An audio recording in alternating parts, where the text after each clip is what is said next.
say the goofiest things, but he's still listening, and he cares. And Psalm 34, verses 4 through 10 says, I sought the Lord, and he answered me. He delivered me from all my fears. Those who look to him are radiant. Their faces are never covered with shame. This poor man called, and the Lord heard him, and he saved him out of all his troubles.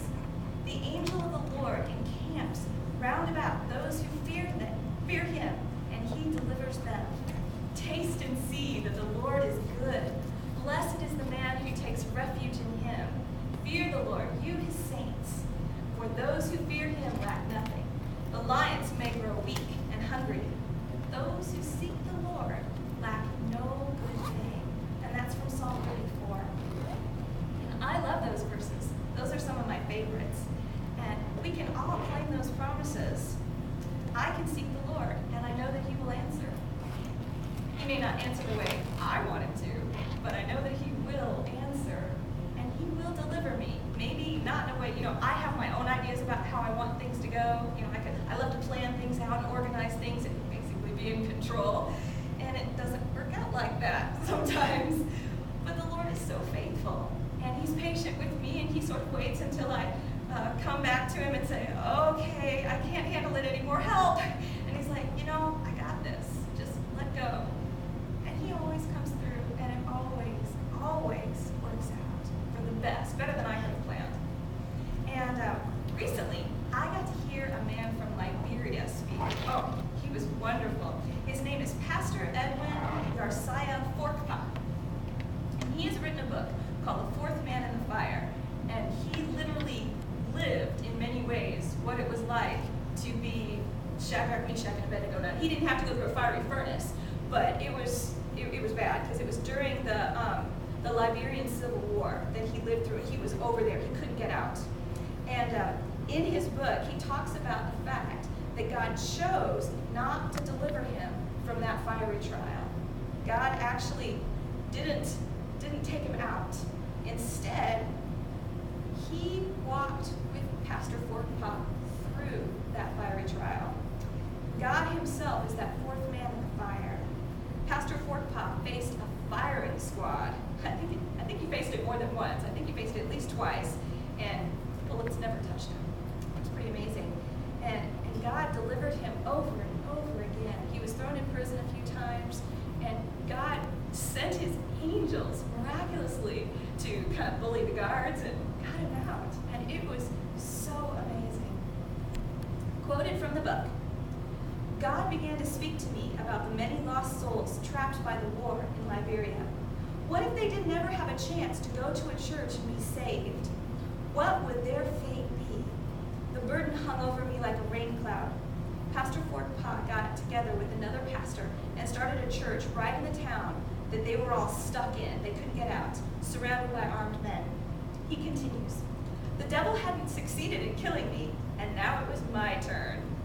We began walking around the streets, singing and inviting people to the service. 32 people showed up on that porch to have church. But of course, there was a much larger audience watching from the street. We sang and we preached, and the power of God fell. The people were worshiping God. They were speaking in tongues and dancing before the Lord. God said to me, this is why I didn't take you out in the first place. I wanted to use you. All the preachers and missionaries are gone. I preserved you to be a witness unto me. Pastor Forkpa concludes with, God's power is not limited to good times. While it is true that God is indeed the Prince of Peace, he also remains the God of war and the captain of our salvation. Let's take a look at Psalm 34, verses 4 through 10 again. I sought the Lord, and he answered me. He delivered me from all my fears. A little child, just like little Kiki over there, is unafraid and unashamed to ask for help. In fact, sometimes they'll climb up onto those high things, and they'll go, Daddy, catch me, or Mommy, catch me, and then they'll jump, and it's like, whoa! And you're like, oh, praise God, gotcha, don't do that again.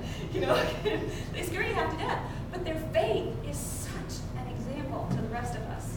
Why don't we trust our God the way our children trust us.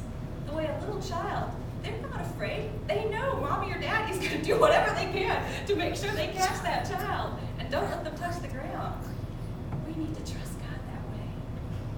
Verse 5, those who look to him are radiant. Radiant.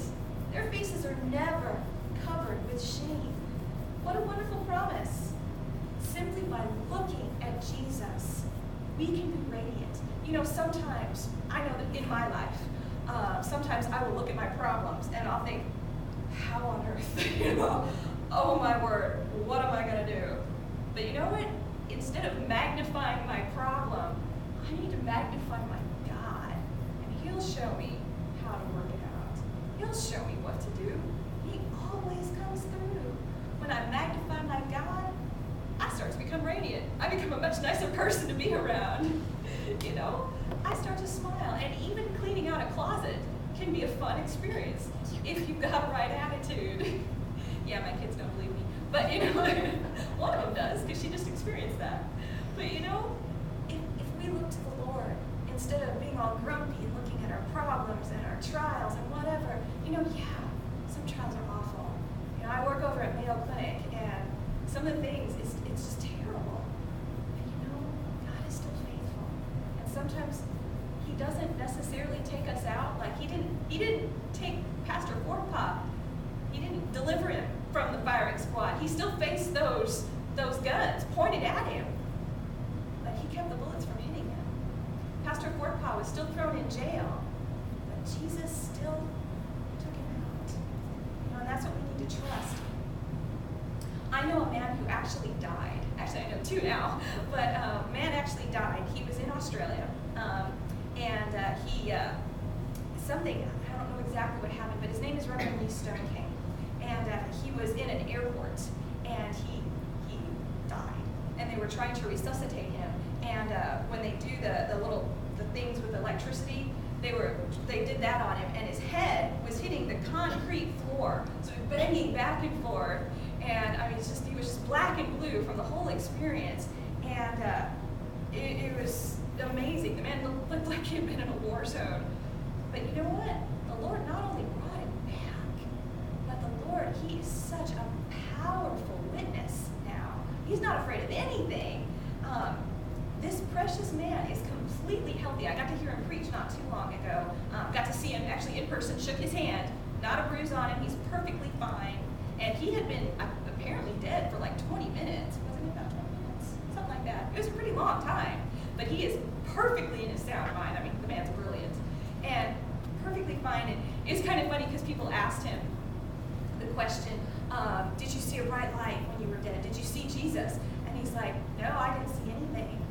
And he knows why. Because if he had seen Jesus, he told us, if he had seen Jesus, there wouldn't have been anything that would have made him want to come back to this world. He would have just run with all of this, everything he had, and grabbed Jesus and held on tight. But Jesus said, no, I've got a work for you still to do. So he came back, and now, if someone comes up to him and waving a gun in his face and saying, you know, no, I'm going to kill you, he just says, been there, done that, either way I win. He's fearless. You know, and we need to walk like that too, to trust God like that. You know, it feels good to walk in victory. And our victory isn't because of anything we do, it's because of what God has already done. Jesus did it all. God promises us life, and life more abundantly. We are not meant to live our lives cowering in fear. We are meant to walk tall and proud. We are victorious. That is what Jesus offers us. If we choose a life with him, we can indeed defeat fear in our lives forever. Verse 6.